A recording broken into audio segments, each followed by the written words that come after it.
یعنی مہینوں کے آپ مختلف سیٹ بنا سکتے ہیں، جیسے حرام مہینے، پھر اسی طرح حرام مہینوں کے علاوہ حج کے مہینے، اور دیگر مہینوں میں عبادت کے مہینے جو ہیں وہ خاص طور پر رمضان، اور پھر رمضان کے علاوہ کچھ عبادت شعبان میں بھی، اور رمضان کے بعد کچھ عبادت شوال میں بھی، شوال کی ابتدا میں جو ستہ شوال کے نام سے روزے رکھتے ہیں۔ تو آپ یوں کہہ سکتے ہیں کہ شعبان، رمضان اور شوال یہ 3 مہینے جو ہیں یہ خاص طور پر روزے جیسی عبادت کے لیے ہیں، ٹھیک ہے نا؟ جیسے آپ کو معلوم ہے کہ ہمارے دین میں کچھ عبادات فرض کے درجے میں، یعنی عبادات کون کون سی ہیں؟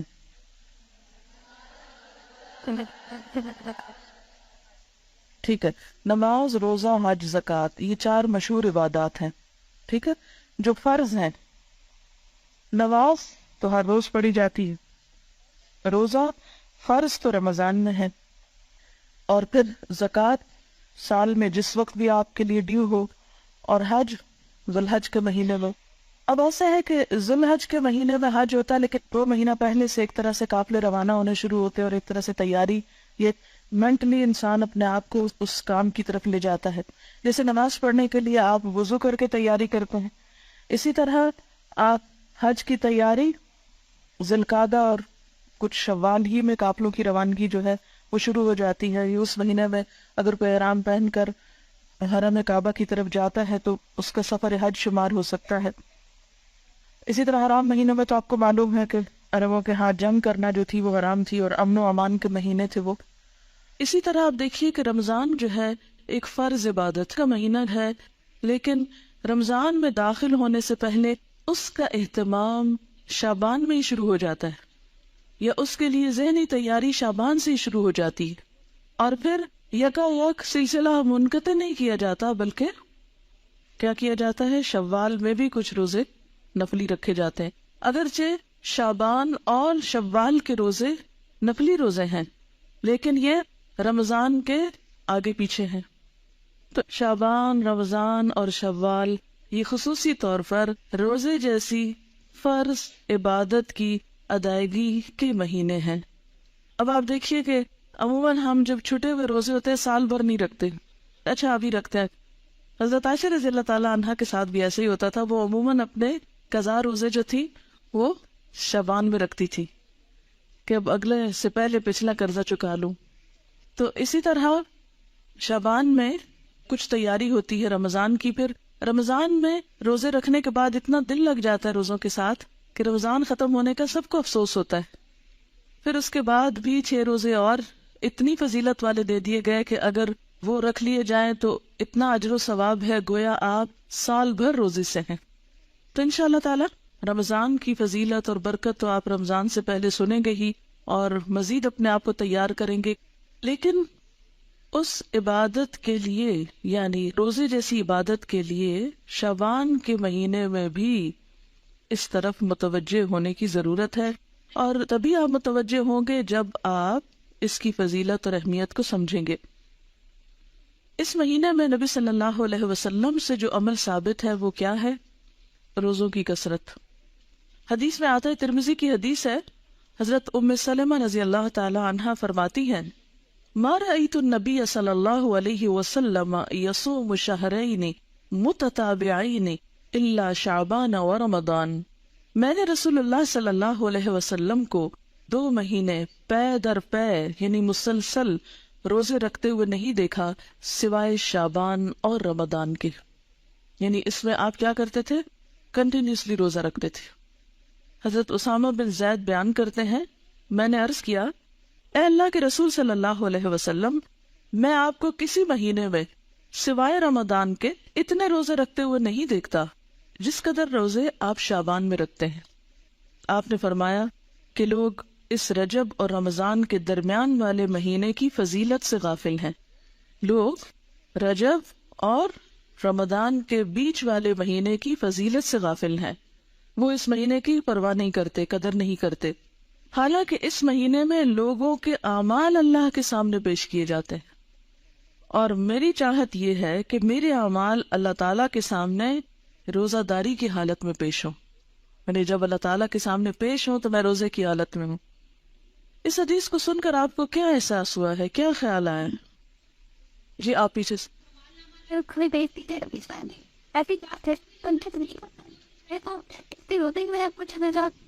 آپ نے دیکھا ہوگا نا کہ جیسے کوئی شخص غلط کام کر لیتا ہے پھر کسی کے سامنے پیش کیا جاتا ہے، مثلا آپ پرچہ دیتے ہیں، پیپر دیتے ہیں نا، تو اس میں کچھ گڑبڑ کر جاتے ہیں، کوئی سستی کرتے ہیں، غفلت کرتے ہیں، جواب صحیح نہیں لکھتے، پھر ٹیچر کے سامنے آپ کا پیپر آتا ہے، وہ کریکشن کرتی ہیں، پھر بعض اوقات آپ کو بلا لیتی ہیں اور آپ کو پوچھتی یہ آپ نے کیا، کیا ہو گیا تھا آپ کو؟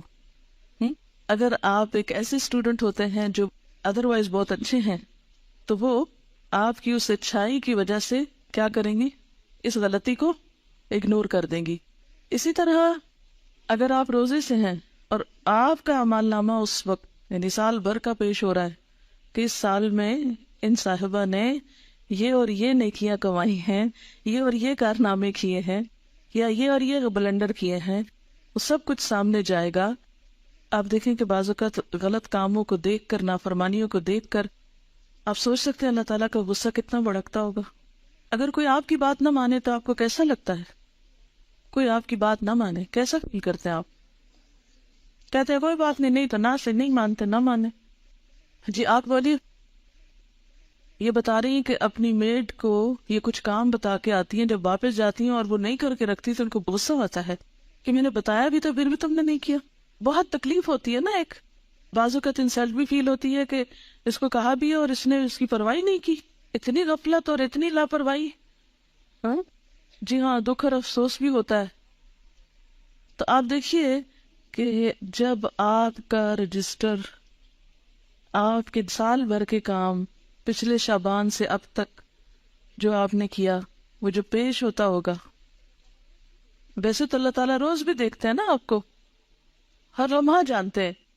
اس کو پھر میں ایک چھوٹی سی مثال کے ذریعے بات سمجھاؤں گی. جیسے آپ کی ٹیچر کلاس میں روز سبق سنتی ہیں آپ کا، ان کو اندازہ ہوتا ہے کہ آپ کتنا جانتے ہیں، لیکن پیپر دیتے ہوئے آپ کو کوئی وحشت آتی ہے کہ نہیں ہوتی ہے؟ کوئی ٹینشن آپ پر ہوتی ہے؟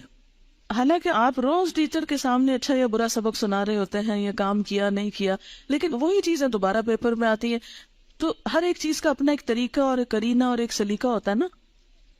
تو بالکل اسی طرح روز آپ کا اللہ تعالیٰ کی نظر میں ہونا اپنی جگہ ہے، لیکن لکھے ہوئے اعمال، تصویریں کھینچی ہوئی آپ کی البم، تو سارے کے سارے جب ایک خاص انداز میں پیش کیے جاتے ہیں کہ یہ کتاب تیار ہے، اتنا عمل زیادہ، اتنا کم ہے، اور ہم اس سے غافل ہوتے ہیں، تو اور تو کچھ نہیں کر سکتے. ایٹ لیسٹ اس مہینے میں حسب توفیق نیکی کے کام کریں تاکہ اعمال نامہ جب پیش ہو تو اللہ تعالیٰ ہماری غلطیوں سے درگزر فرمائے. اور آخرت میں تو پیش ہونا ہی ہے نا. یومئذ تعرضون لا تخفی منکم خافیہ، اس دن تم پیش کیے جاؤ گے، تمہاری کوئی چھپی ہوئی بات بھی چھپی نہ رہے گی. جو آج دنیا میں چھپا ہوا ہے نا وہ وہاں چھپا نہیں رہے گا. اور نبی صلی اللہ علیہ وسلم اپنے اعمال نامے کے پیش کرنے کے لیے کیا پسند کرتے تھے کہ اس حال میں ہو کہ میں روزے میں ہوں. جی نہیں لگتا ہے بہت ڈسٹرب ہے نا کہ وہ ہماری آواز ایڈمنسٹریشن اور کہیں گے نا کہ طریقہ بتا دیا. انسانوں کے سامنے تو انسان بہانہ بھی کر لیتے ہیں، نہیں ٹیچر یہ بات تھی، یہ وجہ تھی، لیکن اللہ تعالیٰ کے سامنے تو ہم کوئی بہانہ بھی نہیں کر سکتے. بس اللہ تعالیٰ کو کیا مطلوب ہے؟ ہمارا دل کدھر رجوع کر رہا ہے، ہماری سوچ کدھر ہے، ہمارے دل میں اس کی محبت کتنی ہے، اور ہماری ایفرٹ کیا ہے، اور ہم کتنا رجوع کرنے والے ہیں. اور بنیادی طور پر اللہ تعالیٰ کو آپ سے بندگی مطلوب ہے، عاجزی مطلوب ہے کہ آپ اس کے بن جائیں. جی آپ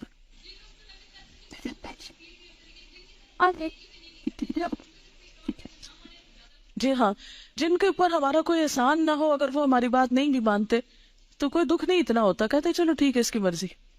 مثلاً آپ کوئی بازار میں ہیں، آپ کو کوئی ٹیکسی لینی پڑی، آپ ٹیکسی والے کہتے اپنے روپے میں آپ کو دوں گی، آپ مجھے اس جگہ پہنچائیں.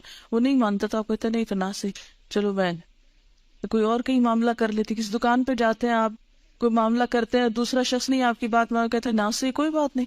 لیکن جس پر آپ نے احسان کیا ہو پھر وہ آپ کی بات نہ مانے، اور آپ دیکھیں کہ اللہ تعالیٰ کے ہم پر کس قدر احسانات ہیں، اور پھر ہم کیا کر رہے ہیں، اور کتنا کر رہے ہیں. میں سوچتی ہوں کہ کبھی ہم اپنی آنکھوں، کانوں، دل، دماغ کے ساتھ اپنے آپ کو حوالے تو کریں اللہ کے. اسلمت لرب العالمین. غلطی تو ہونی ہے، اس سے نہیں بچ سکتے ہم. لیکن ایک ہی غلطی ہو جانا اور انسان ہونے کے ناطے کوتاہیاں، کمیاں ہمارے اندر ہونا، اور ایک ہے غفلت، ہٹ دھرمی، لاپرواہی، بے نیازی کا رویہ اختیار کرنا، دل چاہے کوئی کام کر لیا، نہیں تو نہ صحیح. یہ رویہ بڑا تکلیف دہ ہے ایک انسان کے حق میں جو وہ اللہ کے ساتھ برتتا ہے. اچھا، اب ایک اور بات یہ ہے، ہم میں سے اکثریت روزے تو نہیں رکھتے شعبان کے، کیونکہ ہم ڈرتے ہیں کہ پھر ہم کمزور ہو جائیں گے اور رمضان کے جو روزے ہیں وہ نہیں رکھ پائیں گے. تو اس کا علاج کیا بتایا گیا ہے کہ 15 شعبان کے بعد نہ رکھیں. ٹھیک ہے نا؟ نصف شعبان کے بعد روزہ رکھنے سے منع کیا گیا، اور خصوصاً آخری 2 دن جو ہیں ان میں شک کا روزہ بالکل منع ہے. کہ کوئی شخص کہ نہیں میں احتیاطاً روزہ رکھ رہا ہوں، کیا پتا آج رمضان ہو گیا اور میں نے چاند نہ دیکھا ہو، اور یہ جو سب بتا رہے ہیں کیا پتا یہ بھی غلط ہو، ہیں؟ تو وہ شخص شک کا روزہ رکھے تو شک کے روزے سے منع کیا گیا ہے.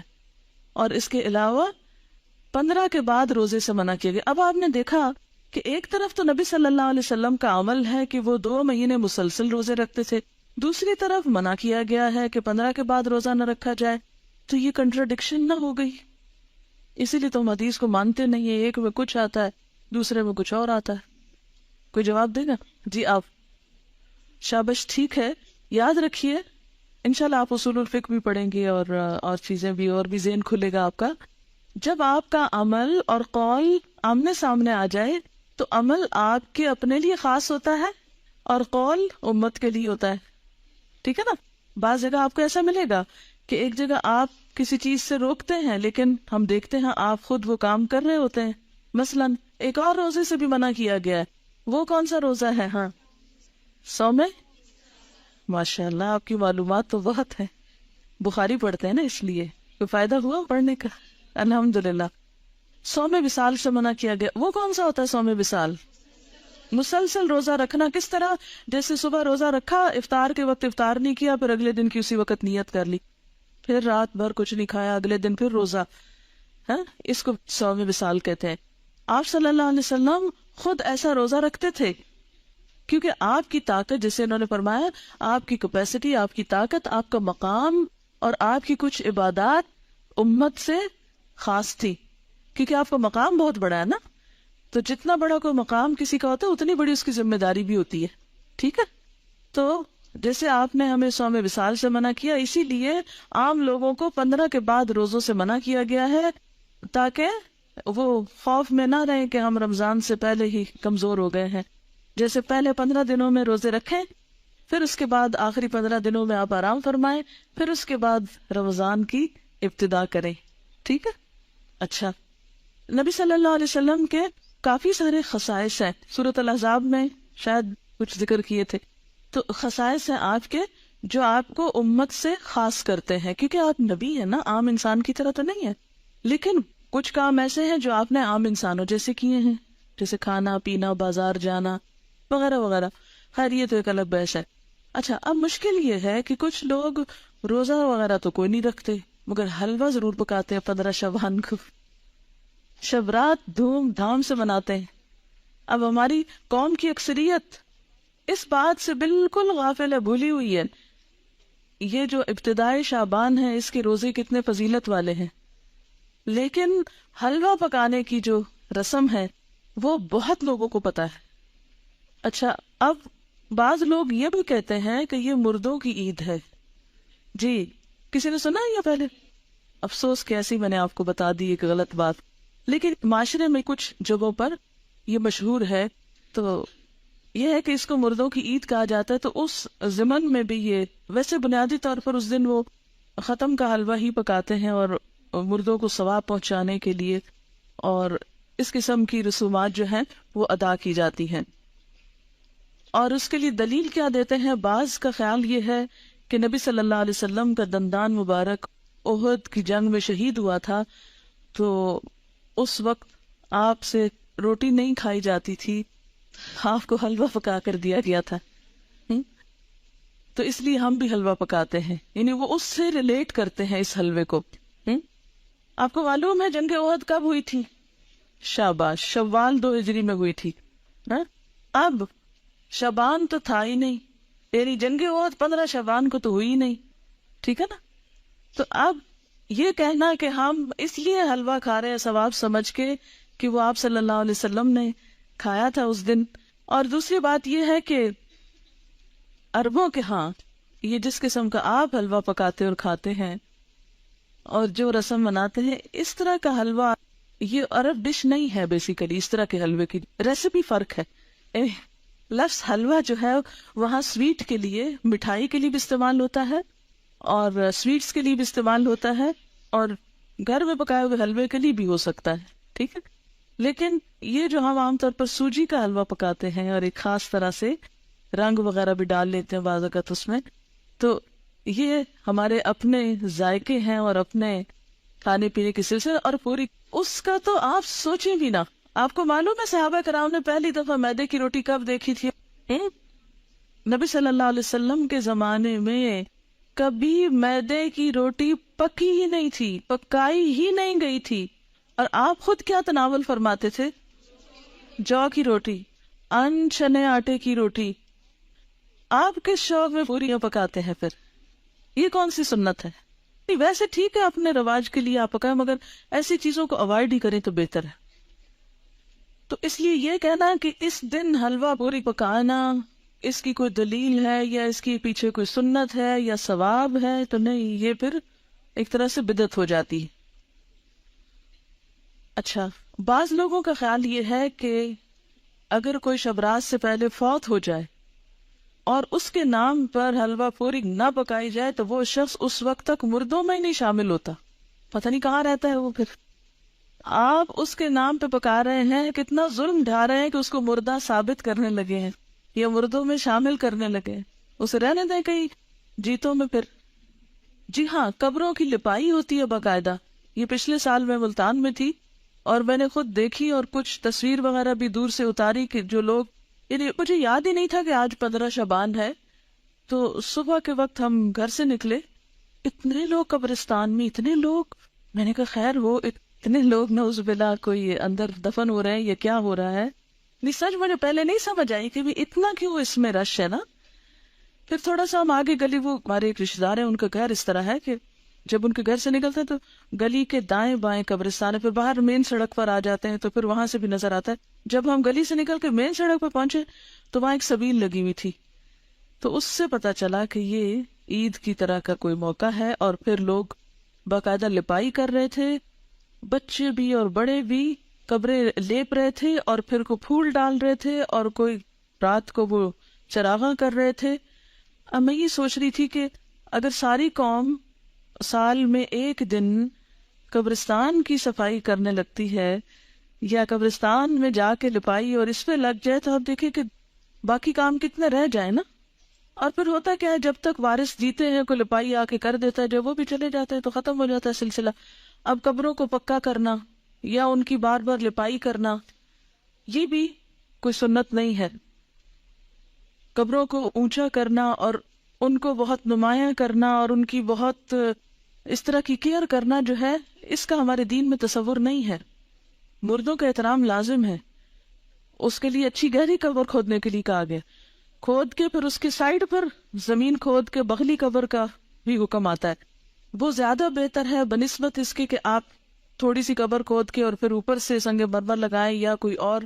یہ چیزیں پھر ایکسٹرا ہیں، اس سے وقت بھی سرمایہ بھی ضائع ہوتا ہے. مردوں کو جو چیز فائدہ دیتی ہے وہ حلوہ پوری نہیں ہے، وہ آپ کی دعا ہے جس کے لیے آپ 15 شعبان کا انتظار نہ کریں. کب کریں وہ دعا؟